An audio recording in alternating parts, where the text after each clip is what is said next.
En la barbacoa familiar de mi esposa, su hermana hizo un chiste: si tu esposa te engaña, ¿llorarás? Todos rieron menos yo. De todas formas, no dura en la cama. Mi esposa sonrió con sorna. Acabo de levantar mi perrito caliente y dije que había recibido el mensaje. Me mudé esa noche, corté el contacto y desaparecí. Un año después, me llamo Marcus, y durante la mayor parte de mi vida creí que el amor podía perdurar. Como cemento y ladrillo, como el último hilo de una camisa rota. La tensas, la remiendas donde puedes y sigues adelante. Solía pensar que el amor verdadero podía sobrevivir a todo, y por un tiempo así fue. Sobrevivió a largas noches en el suelo cuando no podíamos permitirnos una cama. Duchas frías cuando se estropeaba la calefacción. Avisos de alquiler atrasados y discusiones que nos dejaban a ambos vacíos. Sobrevivió a las rodillas raspadas por la ambición, a los planes inconclusos pegados a la puerta del refrigerador, e incluso a la vez que me perdí su cumpleaños trabajando doble turno. Entonces me perdonó, me metió en la cama a medianoche y dijo: «Somos un equipo, ¿recuerdas?». Me aferré a esas palabras como a un bote salvavidas. Clare. Era salvaje, de lengua afilada, llena de fuego e ideas. Podía entrar en una habitación y subirle la temperatura 5 grados, ¿y yo? Siempre era la más tranquila, la más centrada, la más firme. No era llamativa, no necesitaba serlo. Me gustaban mis rutinas, mis noches tranquilas, mi estructura. Ella me llamaba su equilibrio. Dijo que le impedí volar demasiado cerca del sol. Lo llevé como una insignia durante años. Pero nadie te dice qué hacer cuando la persona que amas empieza a apagar la luz que usa para brillar solo para ti.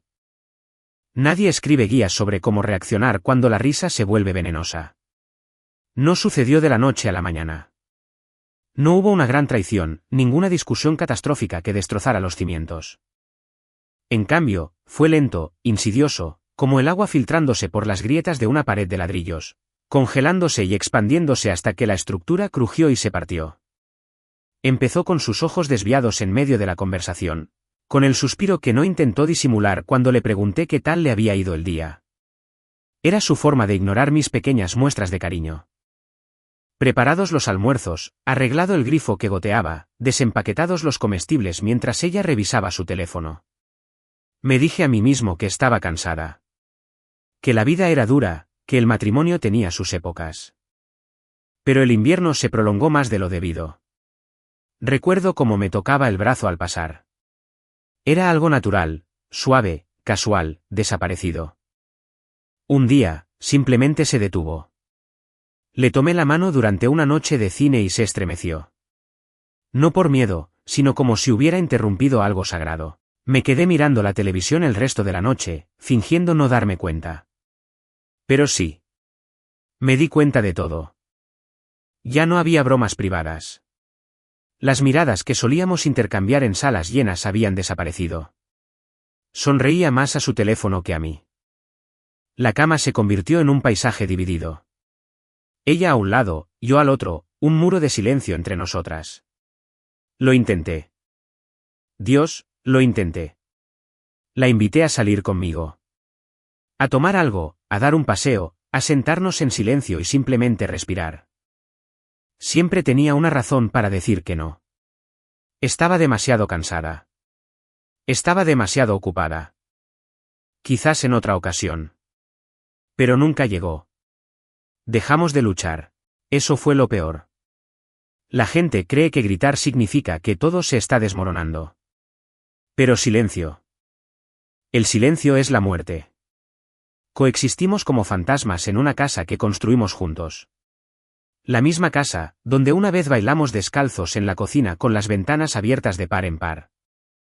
Intenté reencontrarla en esos recuerdos. Puse viejas canciones que nos encantaban.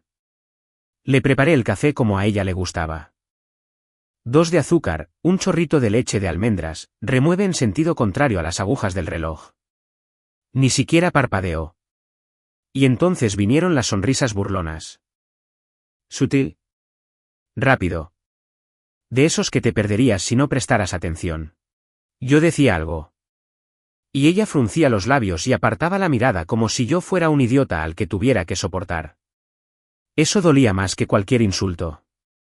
No fue lo que dijo. Fue lo que no dijo. Podía sentir su juicio en el aire. Como si mi presencia fuera una carga de la que aún no sabía cómo desprenderse. Una noche, le pregunté si estaba feliz. Mantuve la voz serena, un tono suave. No intentaba empezar una pelea. Solo quería la verdad. No respondió. Ella simplemente me miró, parpadeó lentamente y dijo, ¿por qué haces preguntas cuya respuesta ya conoces? Esa frase aún vive en mi pecho como un cristal atascado. Asentí, entré al garaje y me quedé allí una hora, mirando la pared, sin saber cómo volver.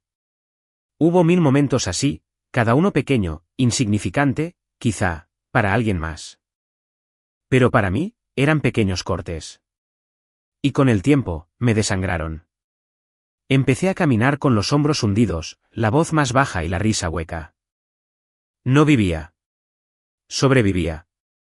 Era el hombre que aparecía, que pagaba las cuentas, que sacaba la basura. Ya no era socio. Era un sustituto. No sabía cómo irme. Ni siquiera sabía si quería. Porque irme se sentía como un fracaso. Como abandonar las promesas que había hecho. Para bien o para mal, ¿verdad?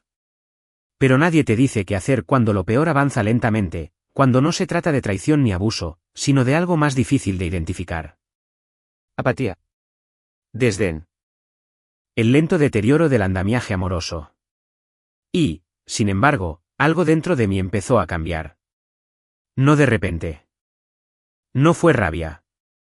No fue amargura. Fue una ruptura silenciosa. Como el hielo que se agrieta bajo tus pies. Aún no lo suficiente como para caer, pero sí lo suficiente como para saber que viene.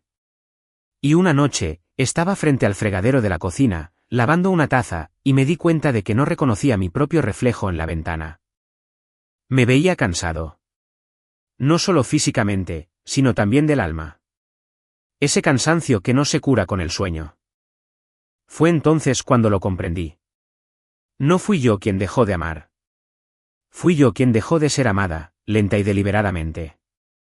Y no podía quedarme ahí parada, esperando que una versión de Clara que ya no existía volviera a buscarme. El amor no se desvanece de golpe. Se erosiona, día a día, sonrisa a sonrisa, silencio a silencio. No me rompí de un golpe. Me deshice pieza por pieza. Y creo que esa podría ser la forma más cruel de perder a alguien. No a una tormenta. Sino a la quietud. Recuerdo la primera vez que me di cuenta de que la casa de Clara ya no era mía. No fue dramático. No hubo truenos ni tormenta repentina que lo derribara todo. Fue una inclinación lenta, como si la tabla del suelo bajo mis pies cediera ligeramente, hasta que me encontré en un terreno desconocido. Llevábamos 9 años casados, habíamos compartido 1000 mañanas y 1000 noches comunes. Y entre el pago del alquiler, las goteras bajo el fregadero y las discusiones sobre a quién le tocaba cargar el lavavajillas, me convertí en una extraña en mi propia vida. Todo empezó a principios de la primavera, cuando el frío invernal finalmente dejó de azotar nuestra calle. Una noche llegué a casa después del trabajo, con las llaves en la mano, esperando oír la risa de Clara resonando por el pasillo. En cambio, me encontré el lugar oscuro y silencioso. Encendí la luz del salón y vi a Bianca acurrucada en nuestro sofá, con los auriculares puestos, revisando su teléfono. Ni una palabra de saludo. Ni un gesto de asentimiento. Me quedé allí, incómodo, con un nudo en la garganta. Oye, dije. Pensé que estarías en tu casa esta noche. Levantó la vista, sobresaltada, como si hubiera interrumpido un secreto. Oh, hola, Marcus dijo. Me quedo aquí mientras busco mi próximo apartamento. Hizo una pausa, como si dudara si añadir algo más, luego se encogió de hombros y volvió a mirar la pantalla. La casa está bien, dijo por encima del hombro.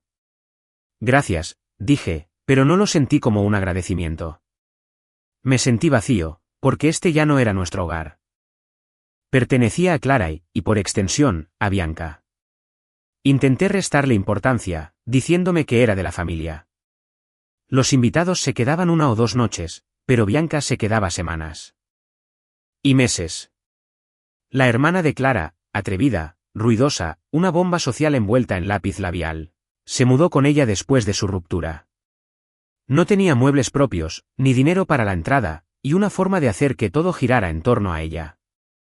Noté cómo la sonrisa de Clara se intensificaba cuando Bianca estaba cerca.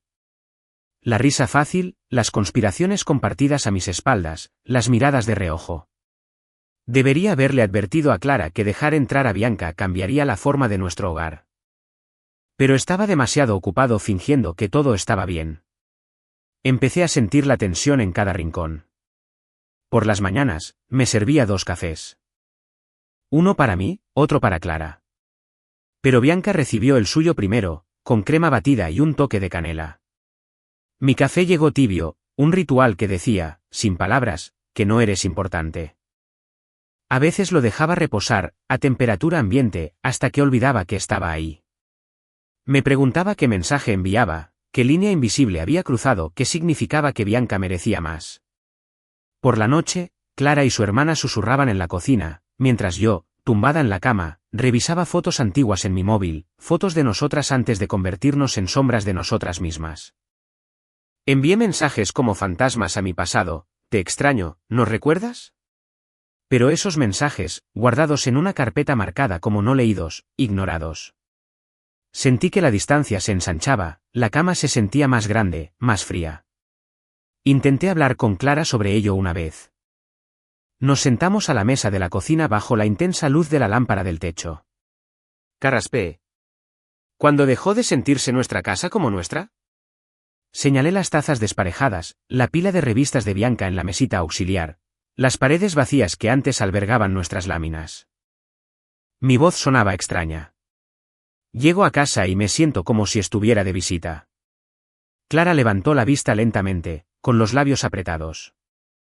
Inclinó la cabeza y me observó como si fuera un insecto curioso que hubiera encontrado en el jardín. Finalmente, suspiró. Uno de esos suspiros exasperados sin escapatoria que brotaron de su interior para dar lugar a la empatía. Marcus, estás siendo ridículo, dijo. Es mi hermana. Necesita un lugar donde quedarse. Es temporal. Temporal, repetí, con la palabra pesada en la lengua. Porque temporal se había extendido durante meses, luego años. Me pregunté si me había convertido en la única que se daba cuenta, la única a la que le importaba. Quizás exageraba. Quizás solo era una mala racha. Pero mi instinto me decía lo contrario. Llevaba mi inquietud como si fuera ropa, demasiado apretada, que me picaba la piel. Intenté crearme mi propio rincón, un pequeño escritorio junto a la ventana, un santuario para mi mundo tranquilo. Instalé mi portátil allí, apilé mis cuadernos y bolígrafos. Pero Bianca necesitaba espacio para practicar yoga, así que se apoderó de ese sitio. Se desparramó por todas las habitaciones. Su ropa lavada en el suelo del baño, su música a todo volumen a medianoche, su risa resonando en el pasillo. Al principio dormí, convencida de que era solo mi mal humor. Pero poco a poco fue minando mi paciencia, mi esperanza. Recuerdo una tarde que llegué temprano a casa para sorprender a Clara con un almuerzo. Repasé el momento todo el día, sus ojos brillando, la forma en que apoyaría su mano en mi brazo y me daría las gracias. Pero al cruzar la puerta, encontré a Bianca en la cocina, con harina en el pelo y un pastelito a medio comer en la palma de la mano. Le estaba enseñando a Clara a decorar, charlando animadamente sobre una comedia romántica de la que nunca había oído hablar. Hicieron una pausa entre risas, se giraron para mirarme, luego se dieron la vuelta y reanudaron la lección. Me quedé allí con 2 recipientes de plástico llenos de ensalada hasta que volvieron a levantar la vista. Oh, hola Marcus, dijo Bianca, limpiándose las manos en un delantal que no era mío. El almuerzo. Intenté restarle importancia, puse los recipientes en la encimera y le ofrecí uno a Clara, quien lo cogió sin decir palabra y luego pasó junto a mí hacia la sala. Dudé, luego llevé mi comida al escritorio que Bianca había abandonado y comí solo, escuchando cómo nuestra vida se me escapaba entre los dedos. Esa noche no pude dormir. Recorrí la casa de habitación en habitación, como si encontrara un interruptor oculto para volver a la normalidad. Pero la casa no guardaba secretos. Simplemente reflejaba lo que ya había sucedido. Yo era un extra en mi propio matrimonio, Un espectador de la vida que una vez construí. Mis paredes resonaban con risas que no me incluían, con conversaciones que pasaban desapercibidas, dejándome fuera de su órbita. Por la mañana, me senté en la barra del desayuno, revisando ofertas de trabajo y alquileres de apartamentos. Un ritual silencioso que practicaba cuando sentía un vacío en el corazón. Clara apareció detrás de mí, tomando su café antes que el de Bianca, y por una fracción de segundo, vi a la mujer con la que me casé. La mujer brillante y apasionada que una vez me tomó de la mano por encima de este mismo mostrador. Me ofreció una sonrisa que no llegó a sus ojos. «Te levantaste temprano», dijo. «No pude dormir», respondí con voz apagada. Ella asintió y se alejó, y entonces comprendí que ya estaba empacando. No con maletas, sino con pensamientos, planes, posibilidades. El hogar que creía que nos acogería para siempre se desmoronaba bajo el peso de promesas incumplidas, y sabía, en el fondo, que llegaría el día en que dejaría de esperar una invitación para reclamarlo. Pero por ahora, me quedé, porque irme significaba admitir que se había acabado, y aún no estaba lista para decirlo en voz alta. Llegué a la barbacoa con una sensación de inquietud que no podía quitarme de encima. Los eventos familiares de Clara se habían convertido en míos por obligación. Una obligación que antes esperaba con ilusión, y que ahora se sentía como entrar en una obra de teatro sin diálogo. El sol de la mañana caía oblicuamente sobre el patio trasero, proyectando largas sombras sobre las sillas plegables y la piscina inflable donde chapoteaban los niños de Bianca. El aroma a carbón flotaba en el aire, y en algún lugar de la radio sonaba música country suave. Me abrí paso a través de la puerta, con el corazón encogido, e hice una pausa para prepararme antes de subir al escenario. El padre de Clara, el señor Carmichael, atendía la parrilla con aire orgulloso, con tenazas en una mano y un plato de papel en la otra. Su sombrero de ala ancha caía con desenvoltura sobre su cabello plateado. A su alrededor, su madre charlaba con sus familiares, mientras sus perlas brillaban al sol. A 6 metros de distancia, los hijos de Bianca se perseguían entre la hierba, chillando. Ni uno solo me miró. Estaban demasiado ocupados chillando de alegría, con los pies marcando un ritmo improvisado que denotaba mi condición de forastera. Respiré hondo y caminé hacia la nevera, con la esperanza de integrarme. La nevera estaba entre una silla de jardín desparejada y una pequeña mesa de picnic. Decidí que era la sala VIP no oficial. Levanté la tapa y agarré un refresco caliente, la condensación se me escurría entre los dedos. Me quedé mirando las burbujas burbujeando en la superficie, esperando algo, cualquier cosa. Para distraerme del guión preestablecido, me sentí obligado a seguirlo. Abrí la lata y di un sorbo, dejando que la dulzura me inundara la lengua. Observé a la multitud. Clara estaba de pie a la sombra junto a su madre, charlando y riendo. Sus ojos se encontraron con los míos por un instante, pero luego los apartó. No dijeron nada. Me acerqué a la parrilla, esperando que un gesto de asentimiento o un saludo cortés rompieran el hielo. El señor Carmichael me vio a través del humo. Arqueó una ceja, le dio la vuelta a una hamburguesa y no dijo nada. El silencio se hizo denso entre nosotros, roto solo por el siseo de la parrilla. «Oye, Marcus», gritó Bianca de repente, con voz alegre y despreocupada. Estaba sentada en el borde de la mesa de picnic, balanceando una pierna mientras sostenía un plato de papel repleto de costillas y ensalada de col. Tenía los ojos vidriosos por el vino, y su risa ya se acercaba a ese tono entrecortado. «Oye, Marcus», repitió más alto, y palmeó la mesa a su lado. Tragué saliva y seguí adelante. En cuanto me senté, ella se inclinó, susurrando para que solo yo pudiera oírla. «No te preocupes», dijo con una sonrisa burlona. «No dejaré que olviden quién eres». Entonces se llevó una costilla a la boca y la mordió con deleite exagerado, sin apartar la vista de la mía. La mesa resonó de risa, los primos de Clara, algunas tías, tíos, todos con platos de papel iguales a los suyos. Sentí que me subía el calor a la cara. Dejé el refresco y me aclaré la garganta. «Todo huele genial», dije con voz tranquila, pero nadie me oyó por encima de las risas que resonaban por el patio como un trueno. Bianca se recostó, se echó un mechón de pelo detrás de la oreja y golpeó el plato con el tenedor. Finalmente, cuando las risas se convirtieron en risitas silenciosas, me señaló con el tenedor y dijo: «Oye, Marcus, si Clara alguna vez te engaña, llorarás». Sus palabras quedaron suspendidas en el aire como un insulto punzante. Recorrieron el grupo y la risa volvió a subir, esta vez más fuerte, como una ola que amenazaba con tragarme por completo. No me reí. Ni siquiera me inmuté. En cambio, tomé otro sorbo de refresco, con cuidado, como si practicara la indiferencia. Algo frío me recorrió el cuerpo, algo más agudo que la vergüenza. Sentí una opresión en el pecho, un nudo en la garganta, pero me obligué a decir las palabras, las tragué enteras. Me recordé a mí misma que era yo quien cocinaba nuestras comidas. Nos enseñaba a pagar las cuentas y mantenía la casa unida. Podrían burlarse de mí aquí, pero no me destrozarían. Una prima de Clara gritó.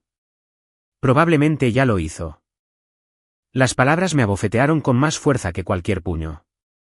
La risa se hizo más fuerte, transportada por el cálido aire de verano. Vi a Clara morderse el labio, capté el destello de sus ojos, pero no dijo nada. Ahora la broma les pertenecía a ellos. Entonces se unió otra voz, alguien que ni siquiera reconocí, gritando, sí, lleva meses vigilándolo desde contabilidad. Ese era el chiste que todos querían. Resonó por todo el patio, con más fuerza, asegurándome de que lo sintiera. La risa se intensificó y se mantuvo, un coro que parecía una avalancha. Sentí el pánico creciente, pero me quedé quieto. Vi al padre de Clara reclinarse en su silla, cruzando los brazos, con una expresión divertida en el rostro. Fue entonces cuando me di cuenta de que esta gente nunca me vio como familia. Para ellos, yo era un accesorio, un personaje de su historia familiar. ¿Un chiste? Bajé la mirada. Volví a centrarme en la lata de refresco y me fijé en la marca de la que solía burlarme con Clara en el supermercado. El recuerdo me dolió. Levanté la lata como si brindara, agarrándola como si fuera un cáliz. Mensaje recibido. Dije, proyectando mi voz para que todos pudieran oírla, firme y tranquila. La risa se congeló a medias. Miré la mirada vidriosa de Bianca. Miré cada rostro en el círculo que me rodeaba y dejé que el peso de esas dos palabras se asentara en el aire. Por un instante, el patio trasero quedó en silencio. El chisporroteo de la parrilla se hizo más lento. Incluso los niños dejaron de jugar y se quedaron mirando. Entonces, sin perder el ritmo, la charla se reanudó. Volvieron a sus bebidas y platos. Las risas cambiaron de tema. La barbacoa continuó como si nada hubiera pasado. Me aparté de la mesa, la silla plegable rozó el césped. Caminé hacia el borde del patio trasero, pasando la piscina inflable y la mesa con sombrilla. No miré atrás. No sabía dónde iba ni cuánto tiempo me quedaría. Pero en ese momento, comprendí algo fundamental. Los lazos que nos unían se habían deshecho. El patio trasero ya no era un lugar de recuerdos familiares. Era un escenario donde comprendí mi papel, el de espectador silencioso. Sentí la cálida brisa de verano rozarme la espalda al llegar a la verja y cruzarla, dejando atrás el ruido, las risas y esa versión vacía y burlona de pertenencia que una vez sentí como una promesa. Y mientras caminaba por la calle, la calidez del sol de la tarde pasó de opresiva a liberadora, porque finalmente me estaba alejando de su guión y acercándome a mi propia historia, una historia que escribiría a mi manera. No me reí. No me inmuté. En cambio, observé el perrito caliente que tenía en la mano como si fuera lo único que me unía al mundo. Su vapor se elevaba en espirales hacia el aire de la tarde, y sentí su calor filtrarse en mis dedos, más real, de alguna manera, que cualquier sonrisa en cualquier rostro a mi alrededor. La barbacoa había sido un escenario, la broma de Bianca, la línea más cruel de la obra, y ahora llegábamos al acto final, el que hacía que todo fuera imposible de ignorar. El padre de Clara estaba junto a la parrilla, espátula en mano, volteando las salchichas con una facilidad experta. Su madre rondaba cerca, colocando los platos en pilas ordenadas, sus perlas reflejando la luz con cada movimiento deliberado. Observé la reunión, una confusión de lino y risas, niños persiguiendo frisbees, tías y tíos con copas de rosado y cerveza, brindando por el espectáculo. Ninguno me miró con más que una leve diversión o una curiosidad educada, como si estuvieran viendo a un perro triste dando vueltas sobre su propia cola. Me llevé el perrito caliente a la boca y le di un mordisco lento, el fuerte sabor a mostaza me acarició la lengua. Mastiqué. Luego disminuí la velocidad. Luego tragué. El sabor a carne procesada y pan duro me pareció profundamente trivial comparado con lo que sucedía a mi alrededor, pero me ayudó a mantener los pies en la tierra. En ese momento me di cuenta de que me habían privado de dignidad, pero este perrito caliente era mío, mío para sostener, mío para comer, mío para poseer. Alguien gritó desde el otro lado del patio: «¿Saluda, Marcus?» «Gracias por el bocadillo». Abuchearon y aplaudieron, como si hubiera hecho un gran favor con mi presencia. Levanté aún más mi perrito caliente, como si ofreciera un bis. Entonces miré a Clara, justo al lado de su padre, sentada en una silla plegable, con vino tinto en la mano. Sus labios se curvaron en una sonrisa burlona, tan pequeña que casi pasó desapercibida. Solo un destello de diversión, una inclinación en una comisura de su boca, como si la diversión del fin de semana apenas hubiera comenzado. Y entonces habló, y su voz se oyó con claridad en el patio. «Bueno, de todas formas, no es que dure en la cama». Sus risas fueron como disparos. Oí mi propio nombre, pero con cada sílaba me sentía cada vez menos yo y más como un personaje de su comedia retorcida. Me ardió la cara, pero se me enfrió el corazón. Miré el perrito caliente, la mancha de mostaza que me cubría la palma de la mano, y en ese instante me di cuenta de algo. Me había convertido en su entretenimiento, su placer culpable, su chiste. Se sentaron y observaron, con las copas en alto, esperando el siguiente insulto, la siguiente pausa incómoda, el siguiente momento de humillación. Recordé una vez que Clara y yo bromeábamos sobre cocinar para multitudes, sobre algún día recibir amigos en nuestro propio porche, brindando por la simple alegría de estar juntos. Recordé sentir su mano en la mía mientras dábamos vuelta a las hamburguesas en una parrilla destartalada en nuestro primer apartamento. Recordé el sabor de su risa cuando quemé la primera tanda de salchichas y me bromeó llamándolas la sorpresa de carbón de Marcus. Ese recuerdo me golpeó como una ola y me tragué el resto de mi perrito caliente de un bocado. Me enderecé, me limpié la boca con la comisura de la manga y levanté la mano en un saludo lento y deliberado. «Mensaje recibido», dije con voz tranquila, como una hoja de acero oculta en la seda. El patio volvió a quedar en silencio, solo por un instante, el tiempo suficiente para que se dieran cuenta de que les hablaba, de que tenía más que decir. La sonrisa de Clara se desvaneció, abriendo los ojos de par en par por un instante. La sonrisa de Bianca se congeló, con la copa de vino flotando a medio camino de sus labios. Incluso su padre se detuvo a mitad de la voltereta, con la salchicha colgando de su espátula. El calor opresivo de su risa se disipó, reemplazado por un silencio que parecía como si el público contuviera la respiración.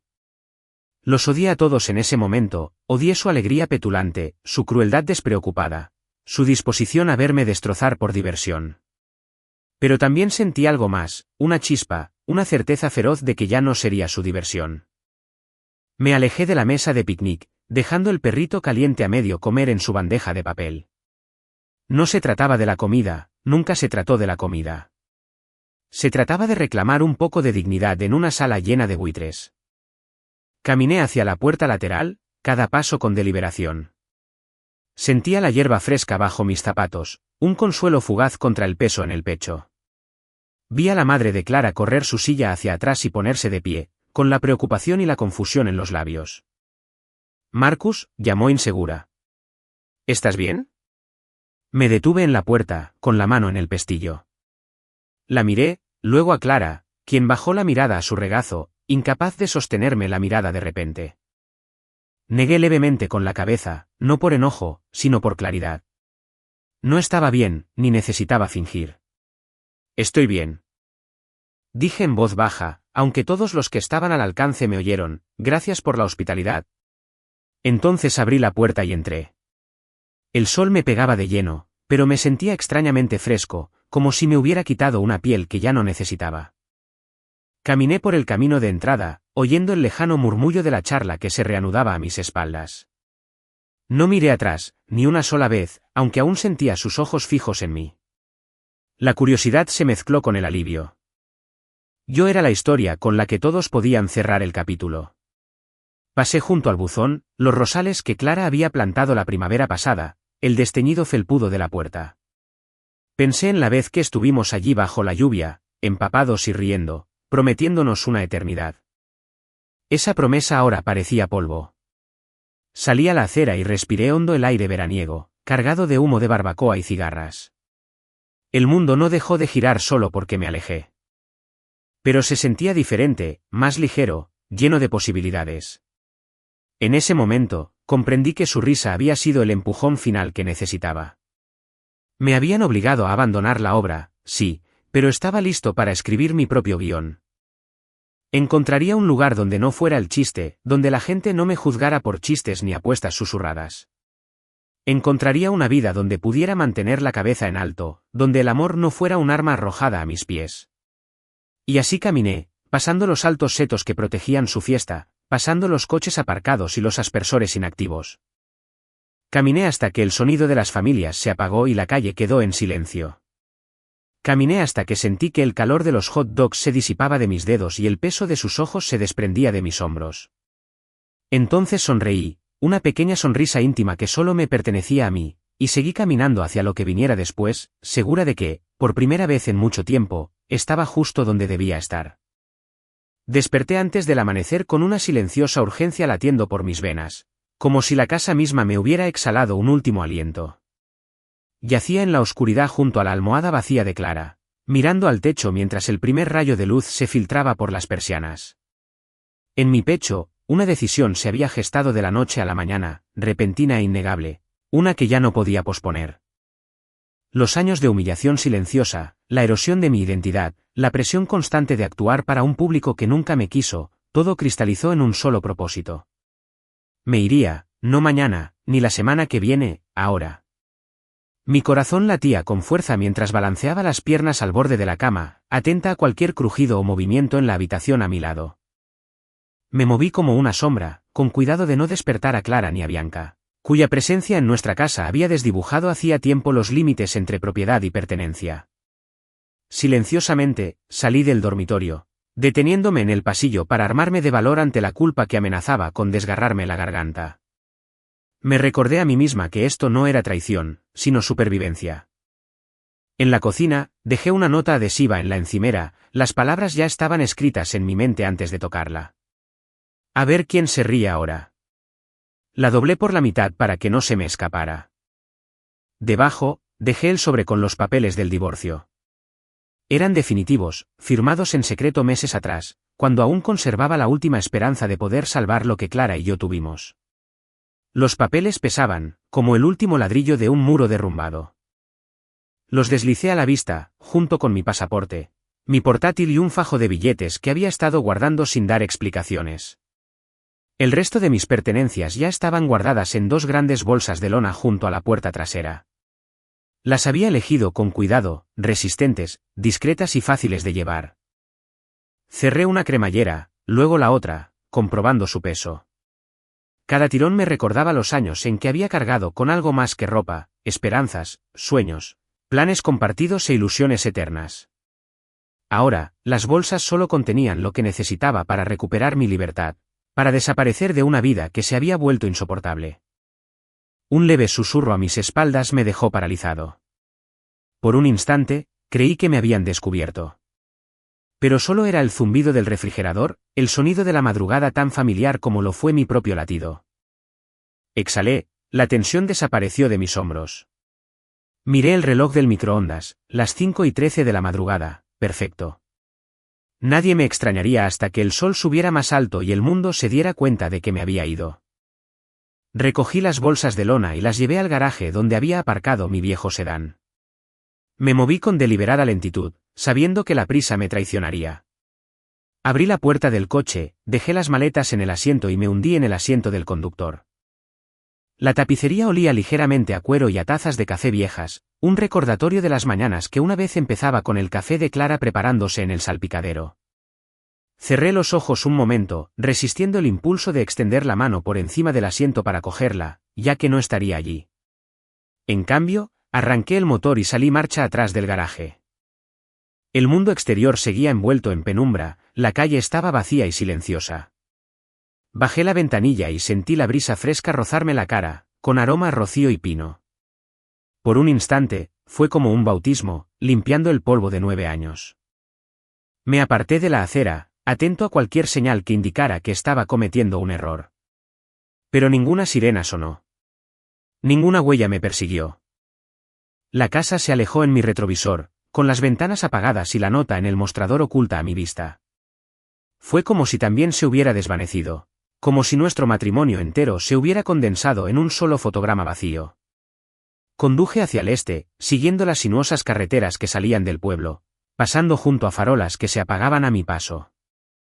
Mi destino era un pueblito a 3 estados de distancia, donde un hombre llamado Glenn alquilaba cabañas en el bosque. Recordé haber encontrado su anuncio en línea, con discreción garantizada. Parecía el destino. Le había transferido el dinero que me sobraba hacía semanas, usando un alias y una red wifi pública. Él me envió la dirección a cambio, sin hacer preguntas. Giré por la carretera desierta y observé cómo pasaban los kilómetros, mientras el sol naciente teñía el horizonte de tonos dorados y rosados. En el camino, no lloré. No miré atrás. Simplemente conduje. La radio solo reproducía estática, una banda sonora perfecta para mi partida de una vida que se había vuelto ajena. Mi reflejo en el retrovisor me resultaba desconocido. Un hombre forjado por el dolor, pero también por la determinación. Dejé que las lágrimas me amenazaran, pero me negué a darles un asidero. Ya había llorado lo que habíamos perdido, pieza por pieza.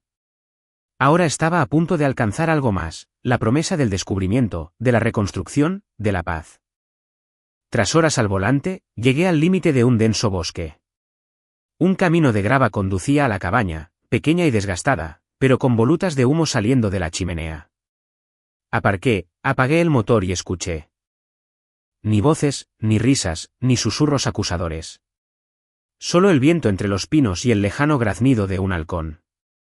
Tomé mis maletas y abrí la puerta principal, saliendo a un porche de madera desgastado por años de pisadas. Dentro, la cabaña olía a agujas de pino y humo de leña, y mi pulso se desaceleró como si finalmente hubiera exhalado tras contener la respiración demasiado tiempo. Dejé mis maletas, dejé que la puerta se cerrara tras mí y me acerqué a la pequeña ventana que daba al claro. Observé cómo la cabaña que había sido mi fortaleza en el exilio prácticamente se fundía con los árboles. Imaginé la cara de Clara, su sonrisa burlona aquel día con el perrito caliente, y sentí un destello de algo que no tenía nada que ver con la añoranza ni el arrepentimiento. Era gratitud. Por un instante, me hizo pedazos, dejando espacio, sin saberlo, para que algo nuevo creciera. Esa noche, después de que el crepúsculo azul se desvaneciera en la oscuridad, encendí una fogata en la chimenea de piedra. Me senté en un sillón destartalado, con la maleta a mis pies, y dejé que la leña crepitara. Bebí agua de una taza desportillada y susurré a las llamas parpadeantes, este es el comienzo. Sin despedidas. Sin mirar atrás.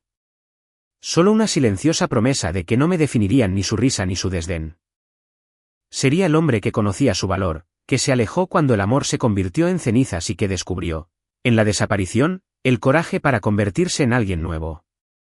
Conduje durante la noche hasta que el asfalto dio paso a la grava y el zumbido de los motores se rindió al susurro de los árboles. Cuando finalmente doblé la última curva, la cabaña emergió como un secreto susurrado entre pinos, troncos de roble desgastados apilados con precisión, una pequeña columna de humo que se elevaba en espiral desde su chimenea de piedra y un solo farol brillando junto a la puerta principal. Apagué el motor y me senté un momento, escuchando. Ni bocinazos, ni risas ahogadas, ni ecos de viejas discusiones. Solo la noche, vasta e implacable. Cogí mis bolsos y salí al porche, cada paso me liberaba de la tensión que llevaba como una segunda piel. Dentro, la cabaña olía a pino y turba, un perfume terroso que parecía limpiar la mugre de la ciudad que aún se me pegaba a la ropa.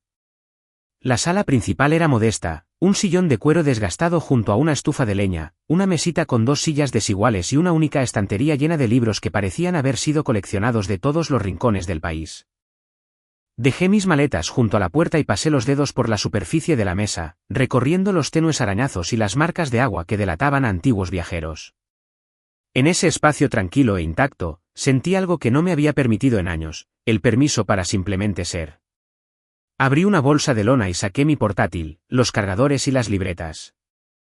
Encontré un rincón de la mesa y organicé mi espacio de trabajo como si plantara una bandera. Luego desempaqué la bolsa más pequeña, los calcetines de lana, las camisas de franela, un abrigo grueso y guardé mi ropa urbana en el armario. Nadie reclamaría mi presencia allí. Nadie cuestionaría mis horas ni juzgaría mi soledad. Sentí el primer atisbo de paz real instalarse en mi pecho, un susurro de que quizá por fin había encontrado un lugar donde mi valor no se medía con sonrisas burlonas ni chismes. La mañana llegó a su propio ritmo, derramando una tenue luz por las ventanas de la cabaña. Preparé café en una placa eléctrica y salí a buscar leña. El aire era fresco en mis pulmones. Cada respiración, un vívido recordatorio de que estaba viva y libre. Encontré una pila de troncos partidos detrás de la cabaña y me cargué uno al hombro, el peso me anclaba en el presente. Los llevé al cobertizo, los apilé cuidadosamente y sentí el ritmo de la repetición que me tranquilizaba.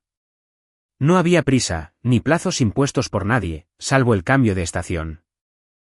Me acomodé en el sillón de cuero junto a la estufa de leña. Abrí mi portátil y me conecté a la VPN que había configurado para mi trabajo. Tareas de programación, parches de sistema, tareas de seguridad de red. A mis clientes remotos les daba igual si estaba en la ciudad o en el bosque, siempre y cuando terminara el trabajo. Me sumergí en las líneas de código, con el clic constante de las teclas como un metrónomo para mis pensamientos. Cuando el sol cruzó el centro del cielo, me recosté, estiré los brazos y escuché cómo el silencio me envolvía como una manta. En ese silencio, me oí pensar por primera vez en años. Los días se fueron acomodando en un ritmo relajante, trabajo hasta el mediodía, un almuerzo tardío de sopa y pan, un paseo por el bosque en busca de inspiración o simplemente soledad. Aprendí a observar la luz que se filtraba entre los árboles, a seguir el rastro de las ardillas mientras trepaban velozmente por los abedules y a observar cómo el viento doblaba la hierba en la linde del bosque. Mantuve un diario sobre la mesa, registrando pequeños momentos, la mirada cautelosa de un ciervo al amanecer, el eco del ulular de un búho al anochecer, como la primera nieve espolvoreaba el suelo como azúcar glas. Cada entrada me recordaba el latido de mi corazón, mi propia presencia en el mundo. De vez en cuando, cortaba leña junto a la cabaña, el ritmo del hacha al chocar con el tronco era una especie de meditación. Con cada golpe, sentía que la tensión del pasado cedía en mis hombros. La madera se partía limpiamente, los fragmentos se dispersaban como viejos arrepentimientos desprendidos de una pared. Apilé los trozos junto a la estufa, observando cómo crecía la pila hasta que prometía calor para cada noche fría. Me di cuenta de que nunca había conocido el verdadero consuelo hasta que lo gané con manos callosas y esfuerzo honesto. Por las noches, cocinaba comidas sencillas, pasta con aceite de oliva y ajo, guisos contundentes de tubérculos, huevos revueltos con hierbas aromáticas. Comía en la mesa pequeña, con la vela encendida, escuchando el repiqueteo de la lluvia contra el techo o el susurro del viento por la chimenea. A veces abría un libro del estante, un poemario, unas memorias de viaje, y leía hasta que se me cansaban los ojos. Luego llevaba la vela al dormitorio y me deslizaba bajo las colchas para silenciar mi nana. En la quietud, descubrí una versión de mí que creía perdida. No era el hombre que se aferraba a un matrimonio que se erosionaba piedra a piedra, ni el esposo que se tragaba los insultos sin protestar. Era alguien que no temía ser independiente, que forjaba una vida desde cero bajo sus propios términos. Comprendí que la paz no se encuentra en la ausencia de conflicto, sino en la decisión de alejarme de batallas que nunca te valoraron. Dormí profundamente esa primera noche, con la leña crepitando en la estufa, el aire fresco y limpio, y soñé no con lo que había perdido, sino con lo que finalmente había encontrado, la fuerza serena de mi propio latido en la naturaleza. Al amanecer, me desperté con una sensación de anticipación. No esperaba que alguien llamara a la puerta, ni disculpas ni recriminaciones. Esperaba que la luz del sol rozara las copas de los árboles, que el viento trajera el aroma a pino y que llegara otro día en el que me mantendría fiel a mí misma, sin importar las historias que me contara el mundo exterior. El té era un atardecer inquieto cuando finalmente cedí. Había resistido la tentación de revisar mi antiguo correo de respaldo durante meses, diciéndome que abrir ese portal solo me llevaría a la tortura, a recordatorios de una vida que había dejado atrás deliberadamente. Pero la terquedad humana tiene sus límites, y el mío se desmoronó en un día que comenzó como cualquier otro, las mismas paredes de la cabaña, los mismos árboles meciéndose en silencio, el mismo clic constante de mi teclado al terminar una tarea de programación. Sentía un extraño vacío en el corazón, como si hubiera intercambiado un vacío por otro, y me di cuenta de que me perdía algo, aunque no estaba seguro de qué. La curiosidad venció a la cautela cuando abrí una nueva pestaña del navegador. Escribí la dirección y dejé que mis dedos se deslizaran sobre los campos de inicio de sesión antes de finalmente presionar Enter. La bandeja de entrada me recibió con una sola línea inquietante, 62 mensajes sin leer. La cifra seguía ahí, demasiado grande, demasiado significativa, y por un momento, no me moví. Sabía que eran antes de ver el nombre de la remitente, Clara. Todos los mensajes llevaban su firma digital, excepto quizás los primeros de Bianca, o las pocas direcciones de reenvío que debió usar durante su propia crisis. Pero la mayoría eran de Clara. Respiré hondo y abrí el primero, preparándome para los fantasmas que acechaban. Huyendo, decía, con un asunto simple y acusatorio. Por dentro, sus palabras eran ligeras, incluso burlonas. Otra vez dejaste los calcetines debajo de la cama. Siempre lo hacías. Tenía que lavarlos yo mismo. Era casi cariñoso ver cómo imitaba nuestras bromas privadas. Me reí suavemente, un reflejo que me sorprendió, y luego hice clic en el siguiente. Asunto, cobarde. Sin puntuación, solo una acusación cruda. ¿Crees que esconderte en un bosque te hace valiente? Estás huyendo de nosotros, huyendo de ti mismo. El golpe me dolió, y me estremecí mirando la pantalla. Su ira vino después, una lluvia de mensajes inundando mi bandeja de entrada durante días. Eres un cobarde. Rompiste todas tus promesas. ¿Por qué me haces esto? Los ignoré durante una semana. Me dije a mí mismo que era más fuerte que unas pocas palabras de enojo, que mi determinación era férrea. Pero una noche, el brillo de la laptop hizo que la cabaña pareciera más pequeña, como si las paredes se inclinaran para escuchar su voz. Volví a hacer clic y el tono cambió. Por favor, solo responde, escribió. Déjame explicarte. Había desesperación, un temblor de vulnerabilidad que no había percibido en su risa en casa. Dudé, y luego abrí otro mensaje con fecha de días después. Lo siento. Eso me pareció más pesado que cualquier insulto. Bianca se pasó, admitió. Nunca debí haberme quedado callada. Nunca debí haber dejado que te trataran así. Sentí una opresión en el pecho y seguí bajando la página, pasando las disculpas, para encontrar un mensaje inesperado. Todavía no he firmado los papeles del divorcio. Esa línea flotaba sobre las demás, un interrogante silencioso, y luego la siguiente frase. ¿Te extraño, Marcus? Extraño quienes solíamos ser. En ese momento, con el destello de la pantalla proyectando sombras en las paredes de madera, algo dentro de mí se quebró. La esperanza se abría paso, una esperanza peligrosa e inoportuna, pero allí estaba, latiendo como un latido. Observé sus palabras como si fueran a disolverse si parpadeaba. Recordé a la mujer que solía colarse en mi taller por las noches cuando trasteaba con mi vieja radio, cómo se acurrucaba a mi lado y susurraba sueños de viajes, de hijos, de un futuro pintado con pinceladas brillantes y temerarias. Recordé el brillo de sus ojos al amanecer cuando juramos que siempre encontraríamos la manera de volver, y me di cuenta de que quizá había sido tan terco como ella.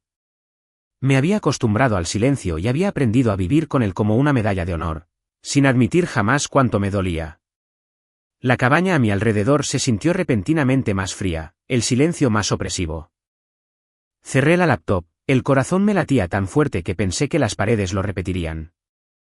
Me acerqué a la ventana y miré los árboles, sus siluetas negras contra el cielo negro. En algún lugar de esa oscuridad, sentí sus palabras flotando en la distancia que nos separaba, suplicando ser honradas o negadas. Cerré los ojos y dejé que el recuerdo de su voz me transportara a la encimera de la cocina donde una vez me había tomado de la mano, al suave temblor de su disculpa, a la calidez de su aliento en mi mejilla. No respondí esa noche.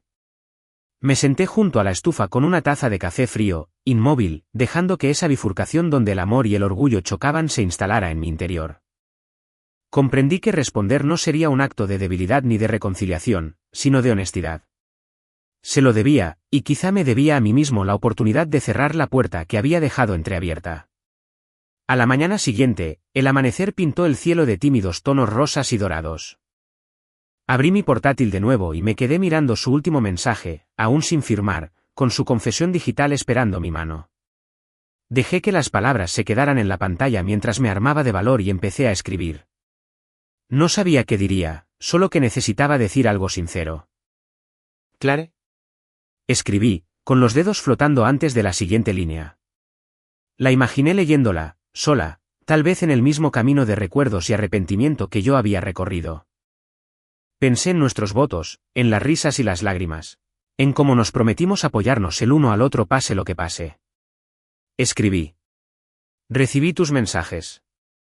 Entiendo lo que dijiste, pero necesito saber si estás listo para reconstruir o si esto es solo parte de la mañana. Hice una pausa, tragué saliva y añadí, te he extrañado y me he extrañado a mí mismo. Miré la pantalla con el corazón en un puño y pulsé, enviar. El sonido de confirmación resonó como una campana de salida, y me recosté, con los ojos cerrados, escuchando la respiración de la cabaña a mi alrededor. Por primera vez desde mi desaparición, sentí el mundo moverse bajo mis pies. Algo había cambiado irrevocablemente, y aunque aún no sabía a dónde me llevaría este nuevo camino, me sentía lleno de posibilidades. Cerré la laptop y respiré hondo. El peso del silencio se había convertido en una promesa en lugar de una prisión. Los correos electrónicos habían iniciado una conversación, y estaba lista para ver a dónde nos llevaría. Hacia la reconciliación, la comprensión o quizás el cierre definitivo que ambos necesitábamos.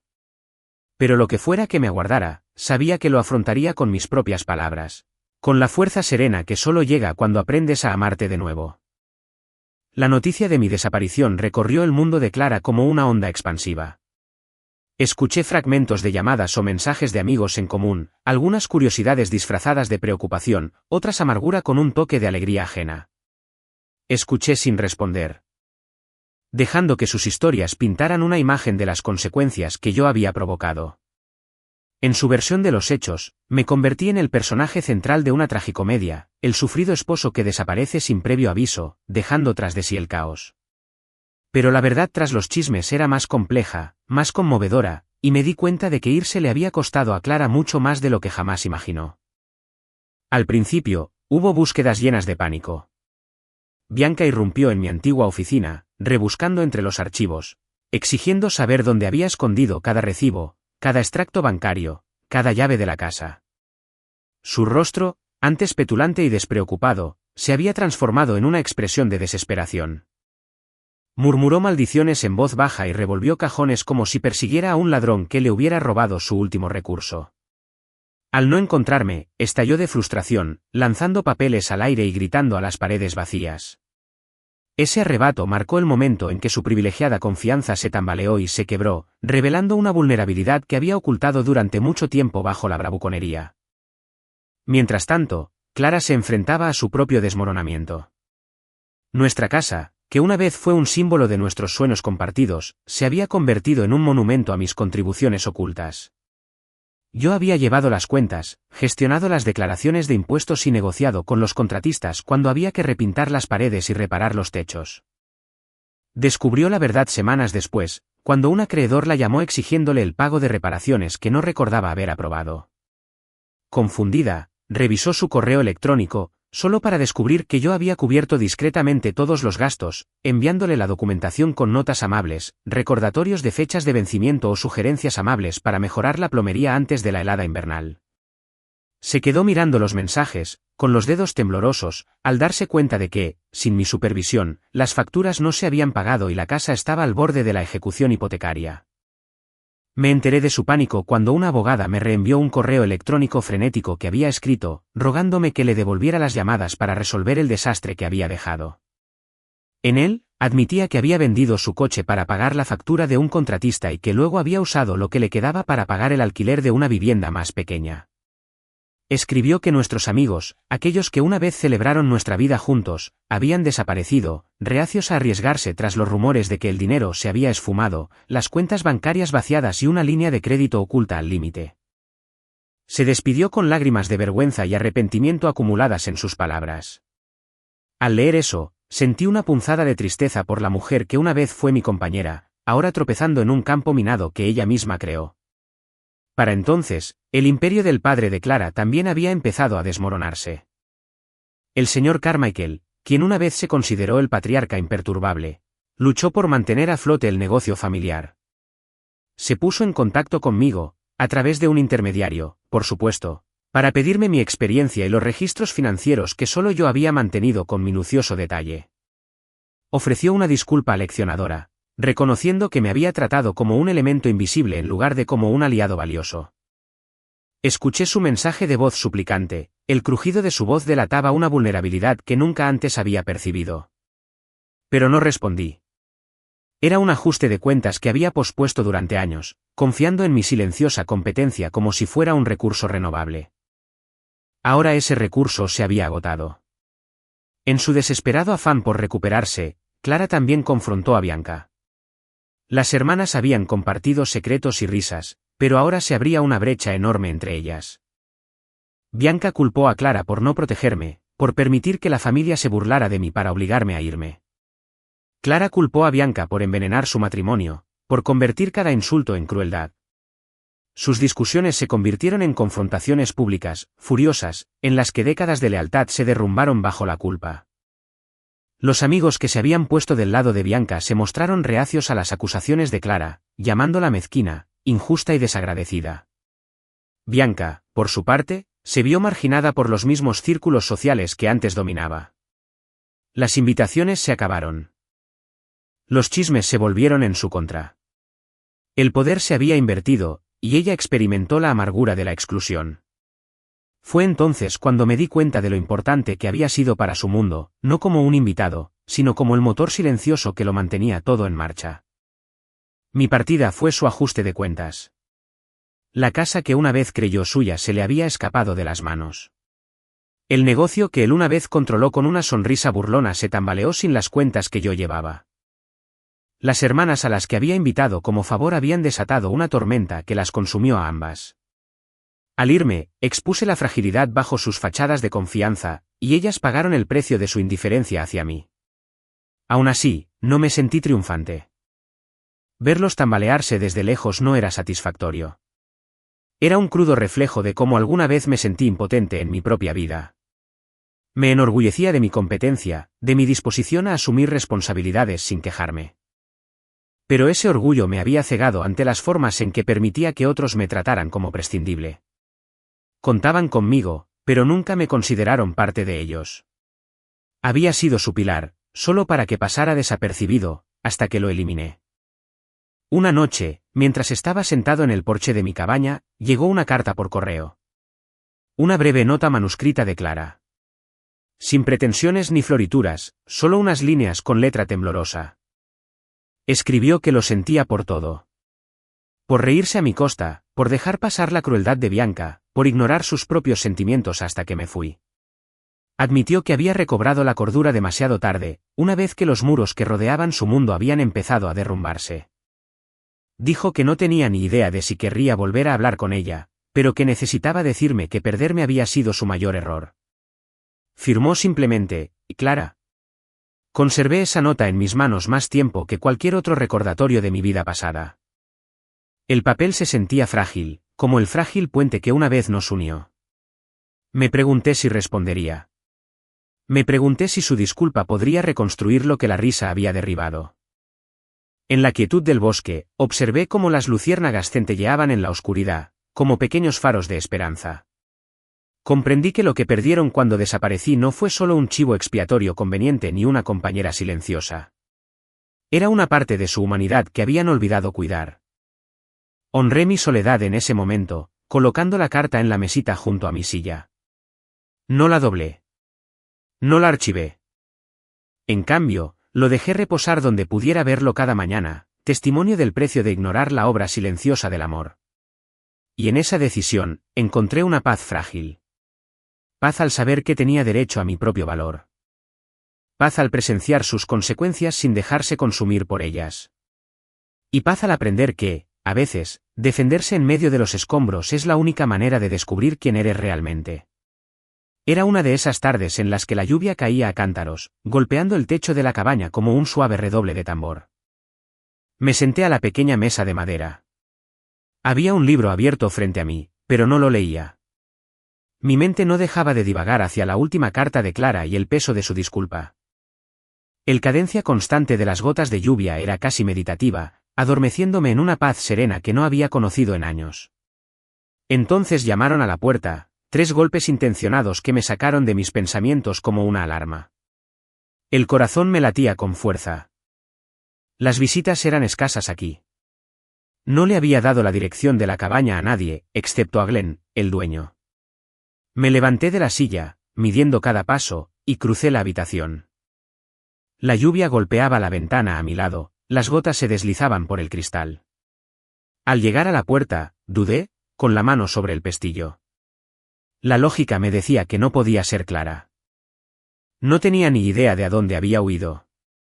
Sin embargo, una extraña certeza se apoderó de mí, como si siempre hubiera sabido que este momento llegaría. Abrí la puerta entreabierta. De pie en el estrecho umbral estaba Clara, empapada hasta los huesos. Su cabello se le pegaba a las mejillas en mechones húmedos, y su ropa, antes impecable, estaba empapada. En sus manos, apretaba una carpeta manila con tanta fuerza que tenía los nudillos blancos.